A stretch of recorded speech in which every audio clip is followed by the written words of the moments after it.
In Lindon, beside the grey havens of foam, where gulls cry above every mariner's home, there stood a high king of the ancient kind, a sentinel watching the fate of mankind.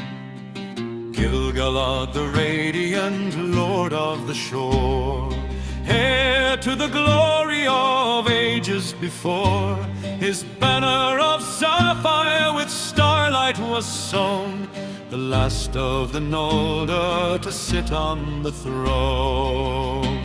The centuries passed like a wind through the foam, yet shadow was stirring far east of his home. For deep in the mountains a darkness would rise, a kingdom of iron beneath blackened skies. Then came a fair lord with a voice soft and bright, and he named him a teacher of light. He walked among smiths with knowledge to give, and promised the crafts of the long years to live. But Gil-galad watched with a cold ancient sight, for wisdom had sharpened his judgment of night. He sensed in that beauty a malice concealed, a serpent of fire in splendor revealed. So Lindon refused him its harbor and gate, though many believed him a lord wise and great. Yet east in Eregion the hammers would ring, and there were the forges that fashioned the rings. Gil-galad, bright star of the west, shield of the shores where the white swans rest, Aeglos of frost in the High King's hand, last bright lord of the elven land. Though the shadow of Mordor darkened the sky, still his banner of silver was lifted high. Hope of the free when the war would begin, the last high king of the children of Finn. The One Ring was forged in the mountain of flame, and Sauron revealed at last his true name. The Eastlands were burning with iron and fear, and armies of darkness were gathering near. So messengers rode through the kingdoms of men, across every valley and river and glen. From Numenor's blood came a lord tall and grand, Elendil the faithful with sword in his hand.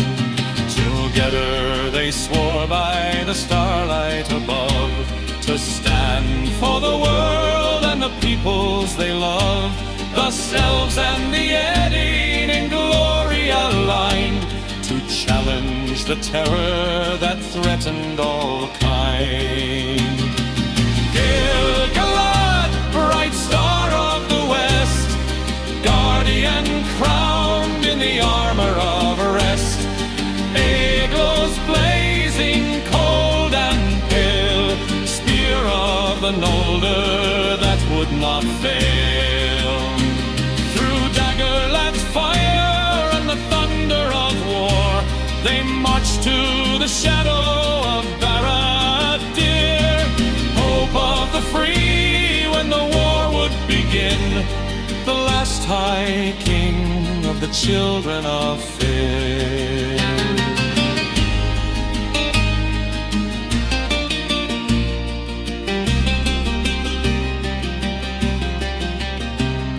7 long years beneath ash and despair, the siege of the dark tower poisoned the air, until from the mountain the dark lord arose, in armor of terror to challenge his foes. The ground shook with flame and the heavens grew dim, as Sauron came forth in his fury fury and grim. Yet Gil-galad stood with the fire in his eyes, a star that refused the dominion of lies. At the foot of Arodran, where the black vapors climb, they met in a struggle remembered by time. The High King and Elendil facing the flame, against the dark tyrant whose shadow had name. Aeglas struck bright like a winter-born star, its frost burning deep through the armor of war. And though the Dark Lord was cast to the ground, both kings in that battle their ending had found. So perished the High King in fire and light, his body consumed in the heart of the flight. Yet Sauron was broken, his kingdom undone, by the valor of kings and the fate they had won. Now Lindon grows quiet beside the grey sea, its towers remembering what used to be. The ships of the elders sail west through the foam, toward the white shores of their undying home. Yet still in the heavens, when night winds are calm, a star seems to shimmer above every realm. And many remember when starlight would lead the last High King in the eye.